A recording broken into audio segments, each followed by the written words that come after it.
ઓ ભાઈ નહીં ભાવતી તને? આને તો ઊંઘી રહેવા દે. ના એની માને બીજું કઈ આપી દો ને એટલા માટે. હા તને એ જ છે જા. તારી મમ્મીને એ છે ને તને એ છે. ચાલ લે લે અહીંયા લે. ચલો આજે હું તમને ચોખાના લોટના રોટલા બનાવતા બતાવું છું. એક વાડકી પાણી લીધું છે, એને ગરમ કરવાનું છે. હવે આ ગરમ થાય ઉકળવા દેવાનું છે. જેવા બાજરાના રોટલાનું પાણી લીધું હતું અને જે રોટલા બનાવ્યા તમે એ રીતના જ આ લોટ, એક વાડકી લોટ ને એક વાડકી પાણી એ રીતના જ બનાવું છું. સ્વાદ પ્રમાણે મીઠું.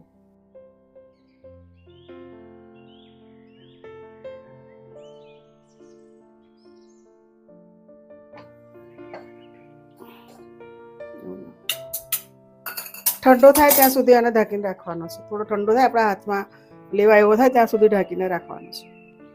લોટ મેં હવે થારમાં કાઢી લીધો છે અને રીતના બાંધી દેવાનો. રોટલી વણાય ને એવો બાંધવાનો છે. આવો બાંધી દેવાનો છે. આપણે રોટલીનો ઘઉંનો બનાવીએ એ રીતના જ આ રીતના બનાવી દેવાનો છે. જેવો રોટલીનો લોટ બાંધ્યો રોટલી બનાવીએ છીએ એ રીતના જ વણી લેવાની છે, પણ પોચા હાથે વણવાની છે.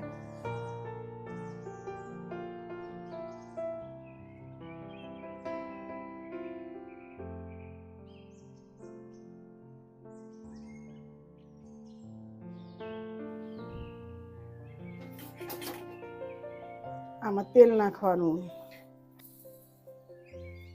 જો ફૂલીને મસ્ત થશે. આના લોટની રોટલી થઈ ગઈ છે. કેટલી સ્મૂથ છે જુઓ, કેટલી મસ્ત છે. ખાવામાં બી મજા આવશે, છોકરાને બી ભાવે. એકદમ સ્મૂથ. આ ચોખાના લોટની રોટલી બનાવજો, તમારે બી મજા આવશે. જો ભાઈ અમારું આજે આ કીટું છે ને, લે ચોખાના લોટના રોટલી છે ને પહેલી વાર ખાશે. ઓ ભાઈ નહીં ભાવતી તને? આને તો ઊંઘી રહેવા દે. ના એની માને બીજું કઈ આપી દો ને એટલા માટે. હા તને એ જ છે જા. તારી મમ્મીને એ છે ને તને એ છે. ચાલ લે લે અહીંયા લે. જા તે ખાઈ લે જા. આ રહ્યું એ જ છે. અમે પણ એ જ ખાવાના. જો ખાઈ લે ચાલ ચાલ. ના કરી હા ચાલ ચાલ ખાઈ લે. નહીં ખાવું? નહીં ભાવતી? સારું ચાલો હમણાં ઘઉંની રોટલી પછી બનાવીશું. ખાસ બરાબર. આ રોટલા, ચણાનું શાક, સૂકા ચણાનું શાક, ચણાના રોટલા, છાશ ને કચુંબર. ચલો ખાવા.